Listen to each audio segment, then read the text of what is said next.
Bienvenidos muchachos a su tema Todos los santos y fieles difuntos. Ya vieron la primera parte y en este momento vamos a hacer la explicación de lo que es la festividad del día 2 de noviembre, Día de los Muertos, como le decimos comúnmente aquí, o de los fieles difuntos, de todos los fieles difuntos, como católicamente le llamamos. ¿Qué vamos a ver? Pues vamos a ver un poquito de historia, costumbres y tradiciones, cómo se inició esto, la diferencia entre lo que debe de ser un altar cristiano, católico, y bueno, uno que sería como lo hacían antes nuestros antepasados, en la época prehispánica, y vamos a ver un poquito de que esto no tiene nada que ver con el culto a la mal llamada Santa Muerte, ni tampoco tiene que ver con lo que es Halloween. Son dos cosas completamente diferentes, tres cosas diferentes. Vamos a ver esos tres temas. Entonces, bueno, pues bienvenidos. Vamos a ponernos en manos de nuestro Señor para empezar el tema. En el nombre del Padre, del Hijo, del Espíritu Santo. Muy breve. Señor, Espíritu Santo, por favor, que tengamos un entendimiento abierto para entender todo lo que vamos a ver hoy y lo podamos aplicar y evangelizar en casa y con toda la familia. Te lo pedimos, Señor. Amén. En el nombre del Padre, del Hijo y del Espíritu Santo. Y bueno, pues adelante, vamos. El tema de los fieles difuntos lo vamos a dividir en 5 puntos. La conmemoración de todos los fieles difuntos, o como lo conocemos aquí, el Día de Muertos. Luego un poquito de historia. 3, costumbres y tradiciones. 4, vamos a hablar de algo que no debemos de olvidar. Y por último, la mal llamada Santa Muerte y Halloween. Bien, empecemos. El 1 de noviembre se festejan todos los santos, que es muy diferente a el Día de los Fieles Difuntos o, como le decimos nosotros, Día de Muertos. Son dos fiestas diferentes.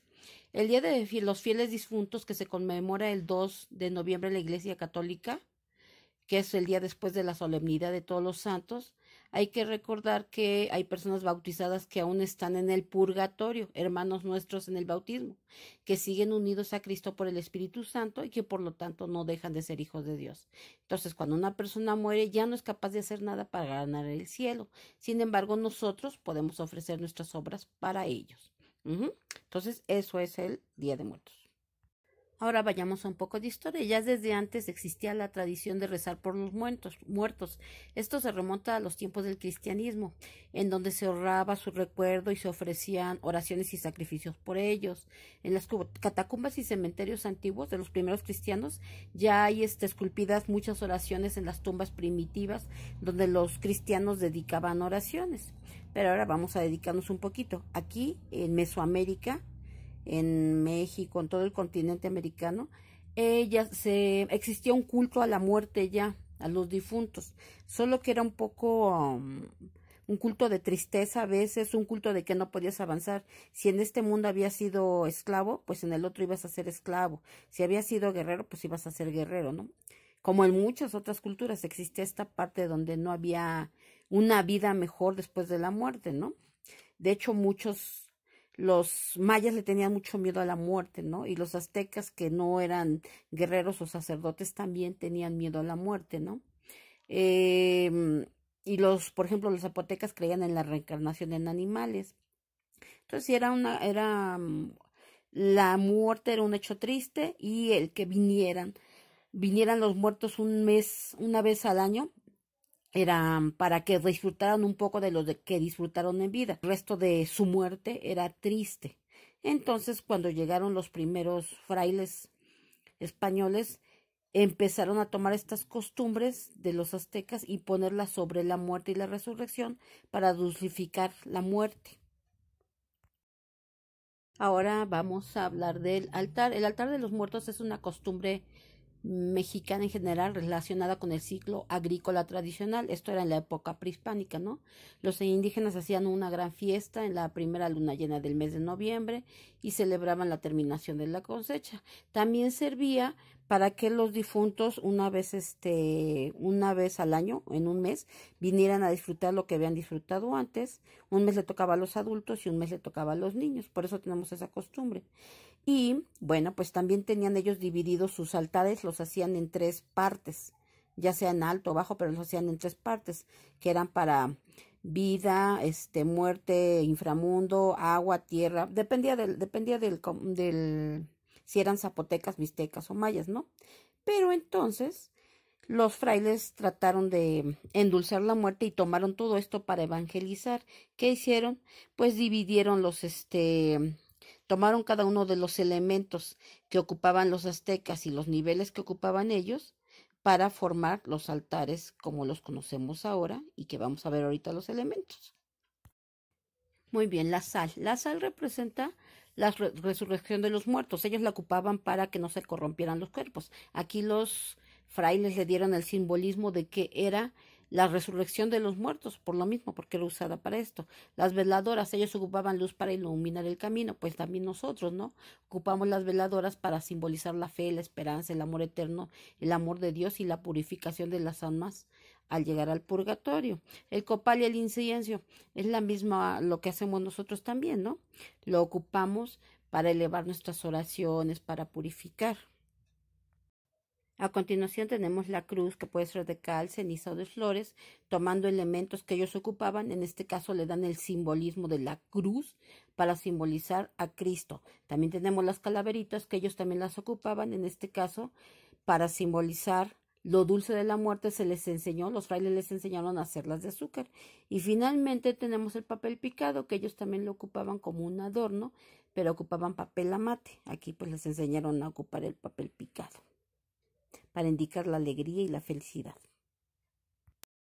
A continuación tenemos las flores de cempasúchil y la flor de nube, que son comunes en los altares.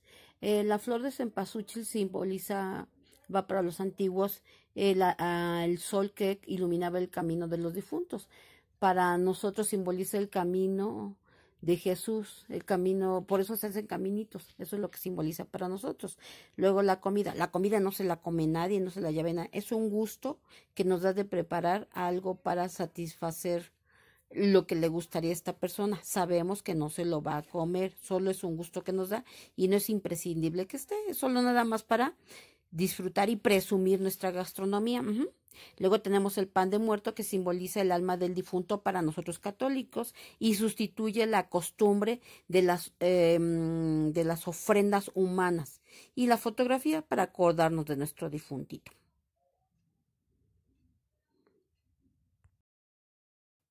Y ahora, algo que no debemos de olvidar, que aunque la muerte de un ser querido en la muerte de un ser querido experimentamos la tristeza y el dolor por su ausencia, también debe de producirnos la alegría, pues por la fe sabemos que todas las personas que mueren van con Dios, que mueren con Dios. Entonces Dios nos da la vida y a Él volvemos después de la muerte. No olvidemos que Jesús con su muerte y resurrección nos enseñó que la muerte es solo un paso necesario para la vida eterna, para estar con Dios. Acuérdense que Jesús resucitó en la madrugada del primer día de la semana, el domingo, y se apareció en primer lugar a María Magdalena, cuando ella estaba triste y lloraba. Entonces, no, eso es algo que no debemos de olvidar. Muy bien, vamos por nuestra quinta y última parte, en la mal llamada Santa Muerte y Halloween. Muy bien.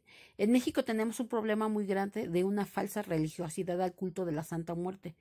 Es un culto que no es católico, pero que toma elementos católicos, como los altares que hacemos para recordar a nuestros muertos, pero sabemos que no vienen ni que están ahí, ya murieron. Y toman muchos de estos elementos. Es una superstición que está muy tomada por los narcotraficantes, que la han convertido en un elemento para protegerse de sus fechorías, balaceras, y remedan hacen una imagen física de este elemento. Lo hacen como un personaje y por eso lo visten, le ponen a esta calavera, le ponen comida y cosas así, pero es una cuestión de idolatría, de superstición. Es como si fuera un personaje que al que le decimos cuándo vivimos, cuándo morimos y le pedimos que no nos lleve todavía. Eso es totalmente opuesto a la fe que nos enseñó, que nos enseña que lo único que tiene en sus manos nuestras vidas es Dios, y que es un Padre bueno y que además dio a su Hijo y su vida por nosotros. Entonces hay que tener cuidado con este culto, que es una superstición, es idolatría. Por último, vamos a hablar de Halloween o Noche de Brujas. Halloween significa Víspera Santa, pero aguas, no tiene que ver mucho con el catolicismo. Se celebra el 31 de octubre. Esta costumbre proviene de los celtas que vivieron en Francia, España y las Islas Británicas. Ellos prendían hogueras la primera luna llena de noviembre para ahuyentar a los espíritus y demonios, e incluso algunos se disfrazaban de fantasmas o duendes para espantarlos, haciéndolos creer que ellos también eran espíritus. Esta costumbre nos distrae de la oración de los días de los santos, de todos los santos y de los fieles difuntos. Se ha convertido en algo muy atractivo con los disfraces, los dulces, los trucos y todo esto, pero otra vez nos distrae y se nos olvida lo que realmente es importante, el sentido espiritual de estos días. Hoy se hace oración, se ofrecen sufragios por los difuntos y pedimos a los santos que intercedan por nosotros. Con esto concluimos el tema de los fieles difuntos. Entonces no se les olvide, vamos a celebrar, vamos a comer, vamos a alegrarnos porque están prontos a estar en los brazos de nuestro Padre amantísimo o ya están ahí.